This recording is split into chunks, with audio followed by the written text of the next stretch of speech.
Hello बच्चों, स्वागत है आप सबका हमारे इस लास्ट लेक्चर में रियल नंबर्स के। मुझे पूरी उम्मीद है कि आपको रियल नंबर्स में अब तक कॉन्फिडेंस आ चुका होगा, तभी आप इतने डिटेल में इन सारे लेक्चर्स को देखते हैं और मैं इसी तरीके से आपको पढ़ाते रहूंगा सारे के सारे चैप्टर्स। चलिए स्टार्ट करते हैं अपना आज का अमेजिंग सा लेक्चर। कोई भी डाउट हो तो कमेंट्स में पूछिए और अपने सारे फ्रेंड सर्कल में भी इस चैनल को रेफर करिए ताकि उन सबकी पढ़ाई बहुत बढ़िया तरीके से हो पाए। बेटा अपन नोट डाल के एक चीज लिखेंगे, है ना। नोट डाल के मैं आपको एक चीज लिखा देता हूं, उससे आपकी अंडरस्टैंडिंग बहुत अच्छी हो जाएगी। जैसे अगर अपने पास मान लो रैशनल नंबर है ना, कोई भी अपने पास रैशनल नंबर लिखा हुआ है p/q के फॉर्म का, तो जब आप उसका डेसिमल एक्सपेंशन देखेंगे तो रैशनल नंबर का डेसिमल एक्सपेंशन या तो टर्मिनेट करेगा या नॉन टर्मिनेटिंग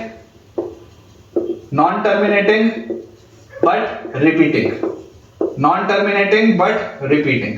ये दो ही कैटेगरीज का होगा, या वो टर्मिनेटिंग होगा, either it will be terminating और it will be non terminating but repeating. अगर आपके पास कभी भी कोई रैशनल नंबर है p/q के फॉर्म में लिखा हुआ है जहां p और q इंटीजर्स हैं, तो आप दावे के साथ बोल सकते हैं कि उसका जो भी डेसिमल एक्सपेंशन होगा वो या तो टर्मिनेट कर जाएगा। टर्मिनेट करना मतलब एक पॉइंट के बाद खत्म हो जाना, है ना, एक पॉइंट के बाद जाके रुक जाना।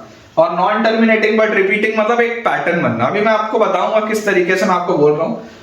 और अगर हमारे पास मान लीजिए इररेशनल नंबर है, तो इररेशनल नंबर के लिए आप बहुत आसानी से ये बात अपने दिमाग में रख सकते हैं कि this will always be non terminating and non repeating. ना ही ये टर्मिनेट होगा ना ही ये रिपीट होगा, मतलब एक उटपटांग सा पैटर्न होगा, है ना, उटपटांग सी चीज चल रही होगी। ना ये कभी रुकेगा, टर्मिनेट भी नहीं होगा और कभी बेटा रिपीट भी नहीं होगा, कोई इसमें रिपीटिशन नहीं होगा। यहां वाले में एक पैटर्न बनता है, यहां वाले में पैटर्न भी नहीं बनेगा, कोई रिपीटिशन नहीं आएगा, ठीक है। तो ये दो चीजें अपने को पता होनी चाहिए। अब इसका मैं आपको एग्जांपल लेके बताता हूं। इसका एग्जांपल कैसा है, आप इमेजिन करें अगर मैं लिखता हूं 0.13579, इतने में मान लो मैं अगर रुक गया, तो डेसिमल के बाद आप देख सकते हैं मैं 5 प्लेस तक गया और उसके बाद मैं स्टॉप हो गया। इसका मतलब ये टर्मिनेटिंग है। अगर ये टर्मिनेटिंग है तो इसके पीछे का जो नंबर होगा वो एक रैशनल नंबर होगा, ठीक है, क्योंकि ये टर्मिनेट हो चुका है। या अगर मैं बोलता हूं it is non terminating but repeating, मतलब मैं इसको अगर ऐसा बोल दूं 0.13579 एंड सो ऑन, तो आप देख रहे हैं कि ये कभी भी टर्मिनेट नहीं हो रहा मतलब ये कभी भी खत्म नहीं होगा, लेकिन रिपीट होता जाएगा। ये रिपीट होता जाएगा 13579 रिपीट हो रहा है।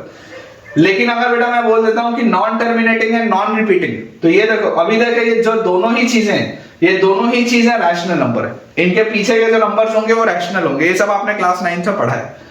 लेकिन जब मैं बोलता हूं non terminating and non repeating, तो इसका क्या मतलब है, जैसे मान लो मैं एक उटपटांग से कुछ भी चीज लिख दूं 135792823472187 कुछ भी ऐसा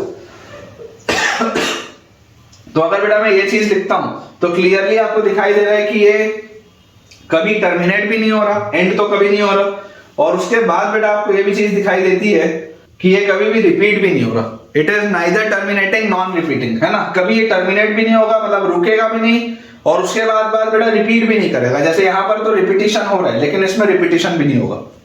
ये जो चीजें हैं हमने क्लास 9 में ऑलरेडी पढ़ी। अब क्लास 10th में हमको इससे रिलेटेड जो इंफॉर्मेशन चाहिए वो थ्योरम के रूप में आपकी बेटा बुक में दिया हुआ है, तो मैं आपको थ्योरम लिखाता हूं, ठीक है। स्टेटमेंट बेटा मेरे साथ आप नोट करेंगे। इस थ्योरम का एप्लीकेशन बहुत इंपॉर्टेंट है ना, इस थ्योरम का application is very important. Theorem as such अगर आपको याद ना भी हो तो एक बार के लिए चल जाएगा, लेकिन इसका जो एप्लीकेशन है वो बहुत जबरदस्त है। थ्योरम अपने पास लिखा हुआ है कि let x be a rational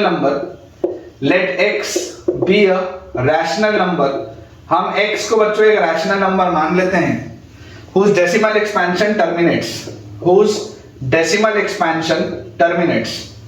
Let x be a rational number whose decimal expansion terminates. मतलब कि आपके पास एक किस तरीके का है, ये ऊपर वाले तरीके का एक रैशनल नंबर है जिसका कि टर्मिनेटिंग डेसिमल एक्सपेंशन है, whose decimal expansion terminates। तो ये वाला जो बेटा कैटेगरी है, ये वाली जो कैटेगरी है रैशनल नंबर जो कि टर्मिनेटिंग है, इस वाली कैटेगरी के लिए आपको बोला जा रहा है then x can be expressed, then x can be expressed, then x can be expressed, then x can be expressed in the form of p by q, in the form of p by q। ये भी obvious सी बात है, rational number है तो आप उसको express कर ही सकते हैं p by q के फॉर्म में, where p and q are co-prime, where p and q are co-prime। ये भी ऑब्वियस सी बात है, मैंने आपको बहुत बार बता दिया कि p और q co-prime होते हैं, where p and q are co-prime and the prime factorization of q। अब जो मैं लिख रहा हूं बहुत इंपॉर्टेंट है, इसी में सवाल बनता है। and the prime factorization of q, and the prime factorization, and the prime factorization of q is of the form, prime factorization of q is of the form, and the prime factorization of q is of the form 2 raised to the power n into 5 raised to the power n। ये बहुत important है। Prime factorisation of q, इस वाले case में जब rational number terminate होता है तो उसमें बेटा जो q का प्राइम फैक्टराइजेशन होता है, prime factorisation of q is of the form 2 raised to the power n and 5 raised to the power n, where n and m are non-negative integers, where n and m are non-negative integers, n and m are non-negative integers। अब देखिए आपकी book में सिर्फ non negative integers लिख के छोड़ दिया गया है, लेकिन आपको पता होना चाहिए कि नॉन नेगेटिव इंटीजर्स क्या होते हैं। Non negative integers are whole number. Positive integers को आप नेचुरल नंबर बोलते हैं, लेकिन जब आपको बोला जाता है नॉन नेगेटिव इंटीजर, तो नॉन नेगेटिव इंटीजर में जीरो भी आता है क्योंकि वो नेगेटिव नहीं है, इसलिए non negative integers are whole numbers. तो मैं यहां पर लिख देता हूं आपके लिए और होल नंबर्स, इससे आपको अंडरस्टैंडिंग आसान हो जाएगी। तो n और m जो होगा वो होल नंबर्स होंगे, ठीक है। और आपका जो प्राइम फैक्टराइजेशन होगा q का, it will be of the form 2 raised to the power n into 5 raised to the power n। इसका मतलब क्या है? इसका मतलब बच्चों बहुत सिंपल सा है कि q का जो प्राइम फैक्टर्स होंगे, q के प्राइम फैक्टर्स में सिर्फ 2 और 5 के फैक्टर होंगे, केवल 2 या 5 के फैक्टर। अकेले 2 के फैक्टर्स भी चलेंगे जिसमें 5 का कोई फैक्टर ना हो। अगर 5 का कोई फैक्टर नहीं होगा तो m की वैल्यू 0 हो जाएगी, चल सकता है, होल नंबर है। केवल 5 के फैक्टर्स भी चलेंगे कि अगर मान लो n की वैल्यू 0 हो गई तो सिर्फ 5 के फैक्टर्स है, या दोनों के फैक्टर हो 2 और 5 के, यही बस पॉसिबिलिटी है, ठीक है। मैं दोबारा बोल रहा हूं, आप ध्यान से सुनिएगा। ये जो 2 raised to the power n और 5 raised to the power m लिखा हुआ है, आप इसको सिंपल भाषा में समझिए कि जो प्राइम फैक्टर्स होंगे q के जो प्राइम फैक्टर्स होंगे वो प्राइम फैक्टर्स केवल 2 और 5 के ही हो सकते हैं, उसके अलावा और कुछ भी नहीं होगा।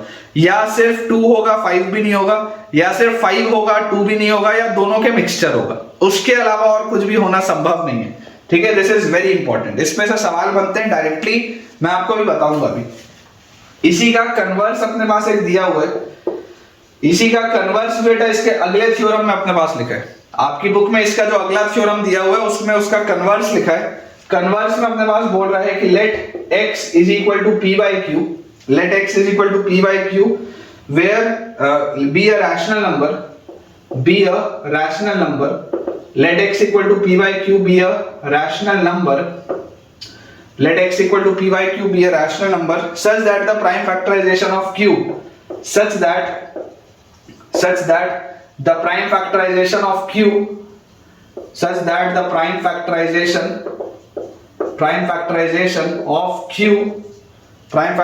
of q is of the form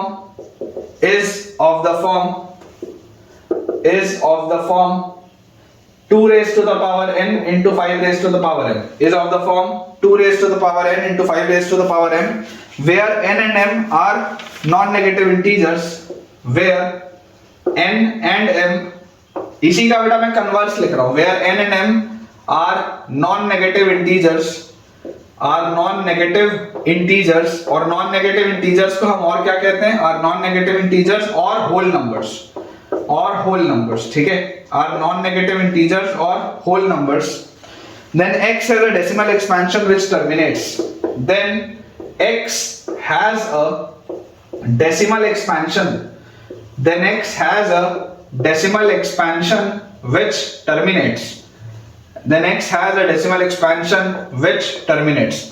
तो आप बच्चों ये चीज कह सकते हैं कि x का जो डेसिमल एक्सपेंशन होगा वो टर्मिनेट करेगा।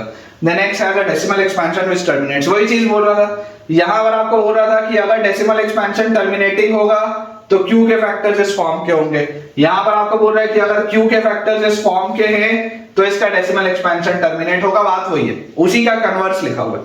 ठीक है, तो ये पहला वाला जो बेटा मैंने आपको पॉइंट लिखाया है, दिस इज वेरी इंपॉर्टेंट। ठीक है, बहुत ज्यादा ये इंपॉर्टेंट है। इसके अलावा एक थ्योरम अपने पास और है, अपन बोर्ड क्लियर करते हैं, उसको भी जल्दी से नोट करते हैं। थ्योरम अपने पास बेटा लिखा हुआ है, लास्ट थ्योरम है, लास्ट थ्योरेटिकल चीज है इस चैप्टर की।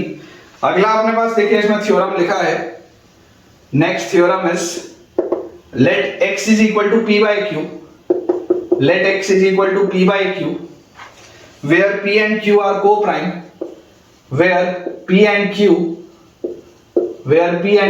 are co-prime, where p and q are co-prime, be a rational number, obviously p by q के फॉर्म का है, let x equal to p by q be a rational number, be a rational number, be a rational number such that the prime factorization of q, such that the prime factorization of q, such that the prime factorization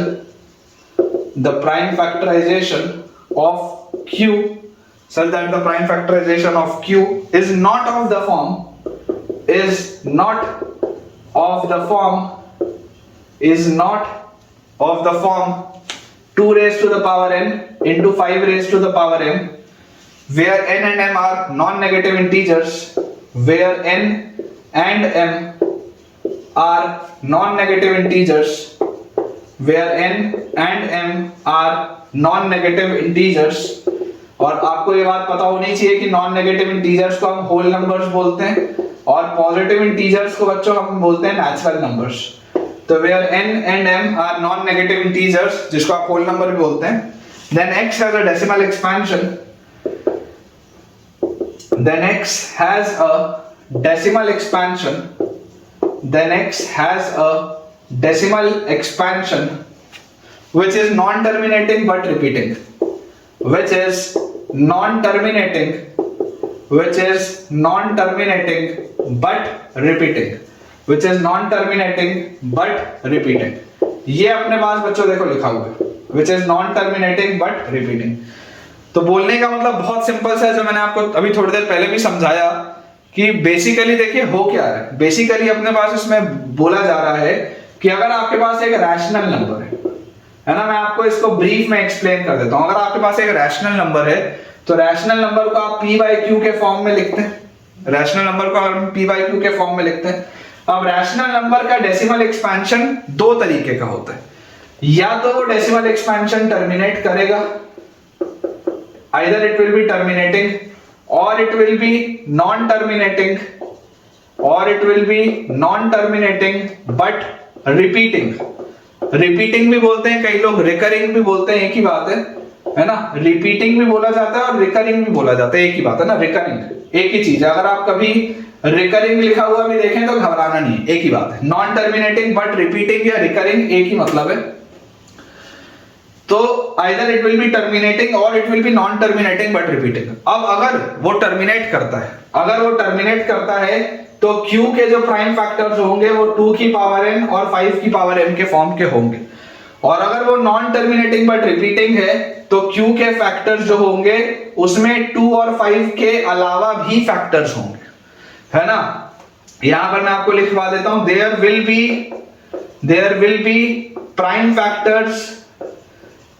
be prime factors other than 2 and 5 also, other than 2 and 5 also। इनके जो prime factors होंगे वो 2 और 5 के अलावा भी हो सकते हैं। अभी अपन क्वेश्चंस करेंगे, उससे आपको सवाल समझ में आएगा, ये पूरी थ्योरी समझ में आएगी। लेकिन आप बस इस बात को ध्यान रखिए कि अगर आपको बोला जा रहा है नॉन टर्मिनेटिंग बट रिपीटिंग, तो नॉन टर्मिनेटिंग बट रिपीटिंग मतलब होता है कि उसमें q के जो फैक्टर्स होंगे उसमें 2 और 5 के अलावा भी कुछ फैक्टर्स आएंगे। और अगर वो टर्मिनेटिंग है तो ओनली फैक्टर्स ऑफ 2 और 5 और बोथ, या तो केवल 2 के फैक्टर्स या केवल 5 के फैक्टर्स या दोनों के फैक्टर्स। सिर्फ 2 के फैक्टर्स या सिर्फ 5 के फैक्टर्स या दोनों के फैक्टर्स, तब आपके पास टर्मिनेट करेगा। अदरवाइज अगर 2 और 5 के अलावा और कोई भी उसको फैक्टर मिला, मान लीजिए 3 आ गया, 7 आ गया, 11 आ गया, 13 आ गया, कोई भी अगर अन्य फैक्टर इसमें आएगा तो वो रिपीट नहीं करेगा, मतलब वो रिपीट करने लग जाएगा, टर्मिनेट नहीं करेगा। ठीक है, तो ये बच्चों बेसिक इसकी पूरी थ्योरी थी। अब अगर आपको ये थ्योरी अच्छे से समझ में आ चुकी है, जो मुझे लगता है कि मैंने इसके साथ जस्टिस किया है, तो मैं आपको यहां पर बेटा इसका एक्सरसाइज दिखाता हूं। एक्सरसाइज 1.4 अगर आप देखेंगे, एक्सरसाइज 1.4, तो एक्सरसाइज 1.4 में आपको बोला जा रहा है कि आपको बताना है कि कुछ रैशनल नंबर्स दिए हुए है ना, कुछ रैशनल नंबर्स मैं आपके लिए लिख रहा हूं, आपको सिर्फ रैशनल नंबर्स को देख के बताना है कि क्या वो टर्मिनेटिंग होंगे या नॉन टर्मिनेटिंग बट रिपीटिंग होंगे। ऑब्वियस सी बात है, मैं लिख ही रैशनल नंबर रहा हूं, तो नॉन टर्मिनेटिंग नॉन रिपीटिंग की तो बात ही नहीं होगी, क्योंकि non terminating non repeating irrational होता है। अगर मैं सिर्फ रैशनल नंबर की बात कर रहा हूं तो either it will be of the form of terminating और it will be of the form of non terminating but repeating. हमें सिर्फ देख के बताना है, हमें सॉल्व नहीं करना, हमें सिर्फ देख के बताना है। जैसे आपके पास बच्चों लिखा हुआ है 13/3125, ये आपके पास लिखा हुआ है, क्लियरली आपको देखो दिखाई दे रहा है, ये P by Q का फॉर्म है। तो अगर बेटा ये P by Q का आपके पास फॉर्म लिखा हुआ है, तो P by Q का फॉर्म है, मतलब रैशनल है। अब ये रैशनल या तो टर्मिनेटिंग होगा या नॉन टर्मिनेटिंग बट रिपीटिंग होगा। तो मैं इसको बोलता हूं कि आप इसको ऐसा लिख सकते हो क्या, 13 बाय ये जो 3125 है, ये 3125 क्या 5 की पावर 5 होता है क्या? सोच के देखो, 5 का स्क्वायर होता है 25, 5 का क्यूब होता है 25 इंटू 5 मतलब 125, फिर 125 इंटू 5 आप करोगे तो आ जाएगा 625, और 625 को भी अगर आप 5 से मल्टीप्लाई करोगे तो आ जाएगा 3125, मतलब ये 5 की पावर 5। मैं आपको फिर बोल रहा हूं, या तो सिर्फ 2 के फैक्टर्स या सिर्फ 5 के फैक्टर्स या दोनों के कंबाइंड फैक्टर्स होंगे तो वो हमेशा टर्मिनेट करेगा। मतलब आप बोल सकते हैं कि इसका जो डेसिमल एक्सपेंशन होगा इट विल बी टर्मिनेटिंग। मैं देखो सिर्फ अगर टी लिखा हूं मतलब इट विल बी टर्मिनेटिंग। ठीक है, समझ में आना चाहिए बच्चों ये। इसी तरीके से अगला हमारे पास लिखा हुआ है 17/8। 17/8 आपको सॉल्व करने की जरूरत नहीं है, अगर आपको सिर्फ देख के बताना है 17/8 को, तो आप इसको क्या बोल सकते हो, 17/8 को आप लिख सकते हो 2 का cube.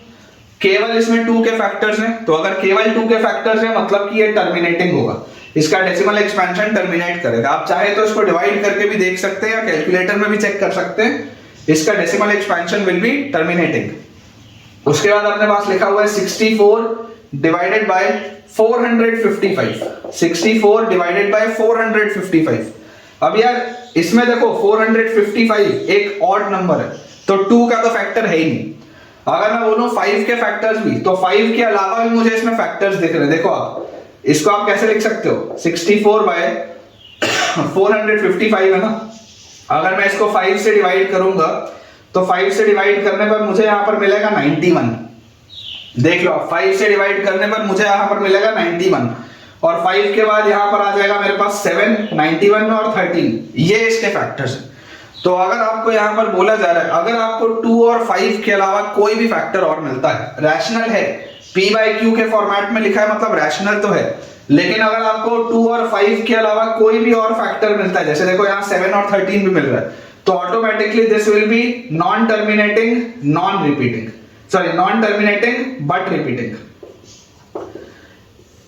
It will B neither non terminating but repeating. ठीक है ना, ये टर्मिनेट तो नहीं करेगा लेकिन रिपीट करेगा। क्यों? क्योंकि रैशनल नंबर है। अगर आपके पास 2 और 5 के अलावा कोई भी फैक्टर आए तो वो automatically non terminating but repeating के केस में चला जाएगा। ठीक है, उसके बाद बेटा अपने पास लिखा हुआ है 15/1600, 15/1600। इसको अगर आप ध्यान से ऑब्जर्व करेंगे तो देखो इसको आप कैसे लिख सकते हो, 16 और यहाँ पर 100 है ना, तो बेसिकली ये 16 आपके पास लिखा हुआ है, 16 is 2 raised to the power 4 और 100 होता है 10 raised to the power 2, ये आपके पास है। इस 100 को भी आप 10 को भी लिख सकते हो 2 into 5 और इसका पावर 2, तो ये 2 का स्क्वायर, मतलब ये लिखा हुआ है 2 की पावर 6, 2 की पावर 6 into 5 का स्क्वायर, ये आपके पास लिखा हुआ है। 5 का स्क्वायर इज 25 और 2 की पावर 6 हमारे पास आ जाएगा 64। 64 into 25 जैसे आप करेंगे ऑटोमेटिकली आपके पास आपका आंसर आ जाएगा, है ना। देख लो आप 64 into 25 अगर आप करोगे तो यहाँ से आपके पास आ जाएगा 25 into 4 is 100, 0 कैरी 10, 25 6 है 150 और 10 is 160। ठीक है, ये अपने पास आ जाएगा। इसमें देखो आप सिर्फ 2 और 5 के फैक्टर्स है, तो अगर इसमें सिर्फ 2 और 5 के फैक्टर्स है मतलब दिस इज टर्मिनेटिंग। तो आई होप आपको बच्चों ये समझ में आ रहा होगा। इसी में इसमें छोटे छोटे से पार्ट्स और हैं, आप खुद से बना सकते हैं।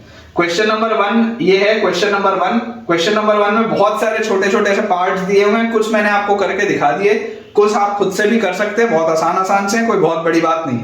ठीक है, कि टर्मिनेटिंग होगा या नॉन टर्मिनेटिंग बट रिपीटिंग होगा, आप देख के बता सकते हैं। फिर जो इसमें अपने पास क्वेश्चन नंबर 2 है, क्वेश्चन नंबर 2 बेटा इंपॉर्टेंट नहीं है, क्योंकि उसमें बेसिकली सिर्फ डिवाइड करके आपको बताना है उसका डेसिमल एक्सपेंशन, तो वैसे सवाल तो आते नहीं है। क्वेश्चन नंबर 3 मैं आपको बता देता हूं। क्वेश्चन नंबर 3 अपने पास इसमें दिया हुआ है, जो कि लास्ट क्वेश्चन है आपके एनसीईआरटी बुक का, इस चैप्टर का। लिखा है अपने पास, right whether the following are rational और नॉट। आपको बताना है कि जो नंबर्स आपके पास 3 दिए हुए हैं वो रैशनल है या नहीं है। If they are rational and of the form p by q, अगर रैशनल नंबर होगा तो p by q के फॉर्म का होगा। तो what can you say about the prime factors of q, ये अपने पास बेटा सवाल है। तो देखो बेटा, पहला अपने पास इसमें जो दिया हुआ है, फर्स्ट वाले में अपने पास क्या लिखा हुआ है, 43.123456789, ये आपके पास लिखा है। अब देखो, ऑल्दो आपके पास डेसिमल के बाद इतनी सारी चीज लिखी हुई है, लेकिन इसके बाद ये टर्मिनेट हो गया ना, इसके बाद ये खत्म हो गया, इसके बाद ये रुक चुका है। तो अगर आपके पास एक ऐसा डेसिमल एक्सपेंशन है जो टर्मिनेट है, जो रुक चुका है, तो टर्मिनेटिंग में तो ऑब्वियसली आप बोलोगे कि यार ये रैशनल है और ये टर्मिनेट हो रहा है। ठीक है ना, दिस इज टर्मिनेटिंग। आपसे यही पूछा जा रहा है ना, write whether the following are rational और नॉट। अगर ये टर्मिनेटिंग है मतलब ये रैशनल होगा, अगर ये टर्मिनेटिंग है मतलब ये रैशनल होगा, ये पहली बात। उसके बाद बोला जा रहा है कि अगर ये रैशनल है, p by q के फॉर्म का है, तो आप q के बारे में क्या बोल सकते हैं, what can you say about the prime factors of q। यही अपने पास लिखा हुआ है कि what can you say about the prime factors of q। तो अगर बेटा टर्मिनेटिंग वाला केस है, तो टर्मिनेटिंग वाले केस में आप बोल सकते हैं कि prime factors of q will be of the form prime factors of q will be of the form 2 raised to the power n into 5 raised to the power m, जहां पर n और m क्या होंगे, non negative integers या whole numbers. ये आप बोल सकते हैं कि अगर ये रैशनल है और टर्मिनेटिंग है, मतलब q के जो फैक्टर्स होंगे उसमें सिर्फ 2 और 5 के फैक्टर्स होंगे या दोनों के फैक्टर्स होंगे, उनके अलावा और कोई भी फैक्टर इसमें नहीं होगा। तो ये हो गया आपके पास इसका पहला पार्ट। सेकंड अपने पास बच्चों जो लिखा हुआ है, सेकंड अपने पास दिया हुआ है 0.1201212000000 एंड सो ऑन। ये अपने पास बच्चों इसमें चीज लिखी है। अब क्लियरली आप देख सकते हैं कि ये टर्मिनेट तो नहीं कर रहा, ये देखो ये नेवर एंडिंग है, चलता जा रहा है। और क्या ये रिपीट हो रहा है, क्या रिपीट भी नहीं हो रहा। देखो यहाँ पर 1 0 था, यहाँ 2 0 हो गए, यहाँ 3 0 हो गए, यहाँ 4 0 हो गए, रिपीट भी नहीं हो रहा। तो this is non terminating and non repeating. तो अगर non terminating and non repeating होता है तो वैसे नंबर्स को हम क्या बोलते हैं, non terminating and non repeating, non terminating and non repeating numbers को बच्चों बोला जाता है इरैशनल। और अगर ये नंबर ही इरैशनल हो गया तब तो आपके पास q के फैक्टर्स की बात ही नहीं है। इरैशनल नंबर्स को तो आप p by q के फॉर्म में कन्वर्ट कर ही नहीं सकते। और फाइनली बेटा जो लास्ट अपने पास इसमें पार्ट दिया हुआ है, दैट इज 43.123456789 और इस पूरे के ऊपर एक बार लगा हुआ है। ये जो आपके पास हॉरिजॉन्टल लाइन है, इसका मतलब एक बार होता है। बार मतलब ये रिपीट हो रहा है ना, ये आपने क्लास 9th में पढ़ा है कि ये सेम चीज बार बार लिखी होगी, है ना। तो अगर ये सेम चीज हमारे पास बार बार लिखी होगी, इसका मतलब आप क्या बोल सकते हैं कि this is non terminating but repeating, non terminating but repeating. और अगर हमारे पास नॉन टर्मिनेटिंग बट रिपीटिंग है, तो नॉन टर्मिनेटिंग बट रिपीटिंग में रैशनल तो होता ही है ना, रैशनल तो होता ही है। लेकिन रैशनल अगर ये है p by q के फॉर्म में, तो इसमें q के जो फैक्टर्स होंगे उसमें 2 और 5 के भी फैक्टर्स के अलावा कुछ और भी फैक्टर्स होंगे। तो आप बोल सकते हैं कि prime factors of q must have some other factors some other factors या some must have some factors other than, ऐसा लिख लो, prime factors of Q must have some factors other than 2 and 5। ठीक है, आप ये बोल सकते हैं कि इसका जो प्राइम फैक्टर्स होंगे उसमें 2 और 5 के अलावा भी कोई ना कोई फैक्टर्स होंगे, मतलब कि ये 2 की पावर n और 5 की पावर m के फॉर्म का नहीं होगा, तभी ये नॉन टर्मिनेटिंग बट रिपीटिंग है rational. It is a rational number but Q के जो फैक्टर्स होंगे उसमें 2 और 5 के अलावा भी कुछ फैक्टर्स आपके पास आएंगे।